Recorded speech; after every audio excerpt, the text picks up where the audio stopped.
Welcome, Gemini. This is your weekly Teroscope reading for June the 20th through to the 26th, 2016. My name is Tilly, and this is Tarot with Tilly, and I'm sorry about the deceived look here, and the videos are coming out late, and I've got 1,001 things happening in the background, unfortunately, and you're important to me, so I thought, well, you get me as uncut this week, I guess. It's the message that counts, right? So I appreciate so much all of the support that you send my way each and every day. Thank you so much. And I don't want to let you down by not having the videos out. So I apologize for the deceived look here and the videos coming out late, but it's the message that counts. Just remember that this week, okay? So now let's get to you. We start with the Seven of Pentacles. What are you cultivating?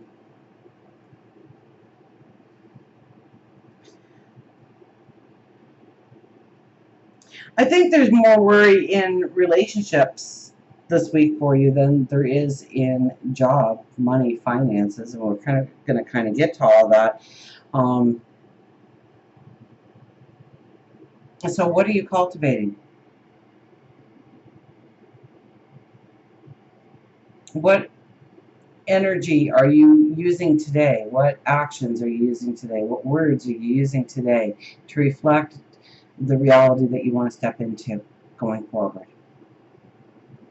What little thing are you doing to progress yourself on your path? And I think that's probably going to be the theme for this week for you, is looking at your actions, your words, and how they correspond with what you want to walk into, where you want to go, what you want to create. We have the Hierophant crossing over the Eight of Swords. Now, the Eight of Swords is your perceptions changing. And the Hierophant is your spirituality. So very much your perceptions could be changing within how you view your spirituality, how you are grounded through spirituality, how spirituality brings in balance or it doesn't bring in balance in your life. For a very literal reading of these two cards together. But I think it goes, we could extend it a little bit farther, especially with the Seven of Pentacles being our very first card and what we are cultivating. I think we need to meditate. I think we need to pray. I think we need to look inwardly at what we are truly doing over what we are just thinking of doing.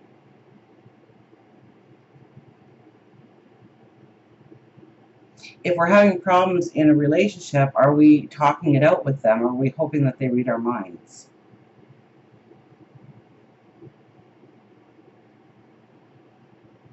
If we're having problems with money, are we just hoping that the bank account will read a little bit differently when we look at that statement? Or are we doing something to truly make a difference, to bring in that balance? Are we looking at new ways of coming to new conclusions in our life? New ways of doing things? New ways of stepping into things? Maybe bringing out a talent of ours that we haven't really brought to the forefront. We probably haven't brought to the table, but we can utilize so well if we wanted to, if we brought it out. I think through meditation, I think through prayer, I think through thinking things through, that we will come to new perceptions of what we are capable of doing, of what we can master, of what we can improvise on, how we can change things up to step into new beginnings, better relationships. We have the Two of Swords on the other side. Now, this is decision making, and this is going internally in order to make that decision. It's not so much by what we can see. It's not so much by what we hear. In fact, it might contradict strongly with our intuition and our higher wisdom of the decision that needs to be made. So it's very much about connecting with our spirituality this week. It's very much about tapping into our intuition, our higher wisdom, to make the right decisions. And I think this decision might take a lot of courage because it's going to look and seem so much different than what our gut is telling us to do. And these cards say, follow your gut, follow your intuition, follow your higher wisdom. That's going to give you your true answers. That's going to give you the balance going forward. We have the moon. Once again, now this is the underwriting energy. This is the internal balance. So when I see this card, especially in the placement, it is chakra meditation. If you don't know what a chakra meditation is, type it into the YouTube search bar, CHAKRA, and you'll get 1,001 videos, and you may have to go through several in order to find one that really matches your time restraints or your personality, but find one that you feel comfortable with doing, and it will ground you. It will take away some negative blocks that you probably didn't even know existed. It will clear you of the negative energy. It will bring in positive energy. It will align you. It will make you feel strong. It will make you, and so the whole week you really need to look at, getting out in nature, being alone with your thoughts, grounding yourself, centering yourself, meditation, prayer. Because there's a part of you that wants to run, it wants to be free, it wants to be liberated. It wants to dance in the moonlight. And so in order to really capture that energy, you really need to center yourself, ground yourself. So really follow your intuition this week. Really follow your higher wisdom this week when it comes to all decision making. We have the Six of Swords as our overriding energy. Now this is going forward. This is going forward from our wisdom. Now, for some of you, it could mean travel. In fact, for many of you, because of where the card placement is, it could mean travel.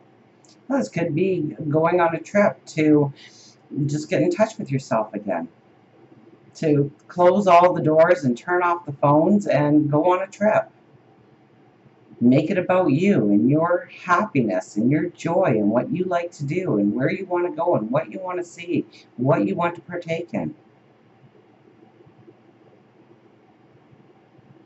Because I think, with the Hierophant as the center card that was crossed over here, I think it's very important that you tap into your spirituality, tap into your intuition this week, tap into your higher wisdom this week. That you're going to have those revelations, you're going to have those epiphanies, you're going to understand, our very first card. What are you cultivating?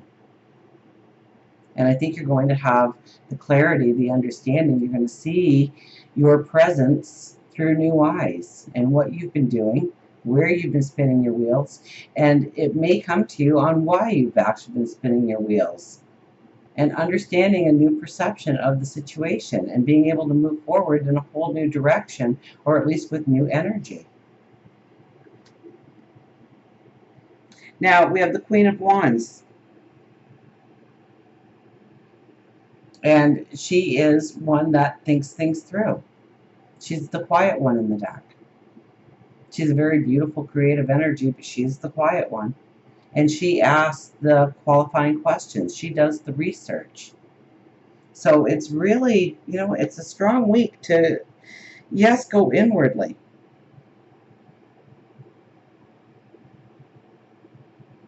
But it's so that your outward actions, your outside, the words you use, work 110% into your advantage. So this is where we're going to think things through. We're going to understand how to mastermind that plan going forward. The strength of our actions, the strength of our words. What actions do we really want to use? What words do we really want to use? So that we go forward, but we go forward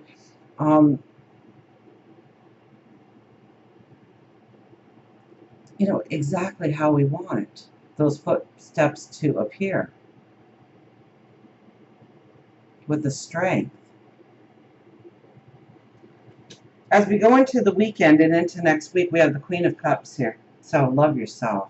Oh, please do. Okay? First and foremost, this is about loving yourself. To seeing the beauty of who you are. the gifts, the talents, the abilities, to realize that you are deserving of abundance and happiness in your life. And it's coupled with the King of Swords and the Five of Swords. So I think it has to do with relationships, where you really need to use your voice. You need to stand your ground. In fact, in relationships, we have the Nine of Swords. So this is worries, concerns, fears, anxieties, the things that keep us up all night. So it's about using our words. Using our words so that we, they're not going to read your mind. And if you bottle it all up inside, it's only you that ends up miserable. So you want to talk extensively, I think. Bring it to the outside. Bring it to the front of the table, or front of the line of what is troubling you, what needs to be in your life, where you feel there is chaos, where you feel there's confusion, where you don't think that you get the support you need, what you truly need out of the relationship, what you truly want to manifest the relationship into being.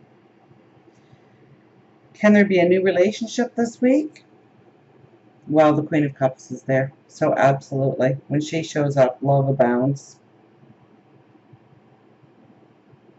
Love is magical. The Six of Swords, we have somebody in the boat with us. So yes, new love can be. But I think it's more important that we are vocal about what needs to be in the relationship, how we get support, what we're willing to give to the relationship, where you need the strength within the relationship, where you want to see the relationship grow, prosper. And don't hold it all inside. Have those heart-to-hearts. Plan those heart-to-hearts. This is a card that says to me that you will hold it all inside. Nothing will get resolved if you do that.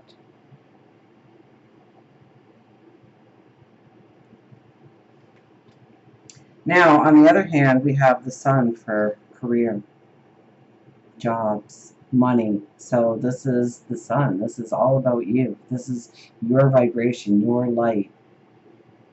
Okay, this is the week to go out for those job interviews. This is the week to talk to people about starting your own business.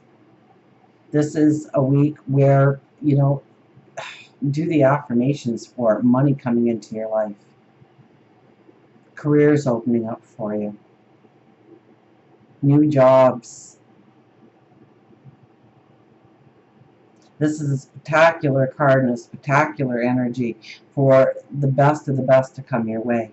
So start every morning with affirmations about what you expect to have in your life when it comes to money, when it comes to career, when it comes to your job. And I think your world will explode for you. With the Sun in this spot, if you truly believe that you deserve, you will get. Until we meet again, remember, I do love you.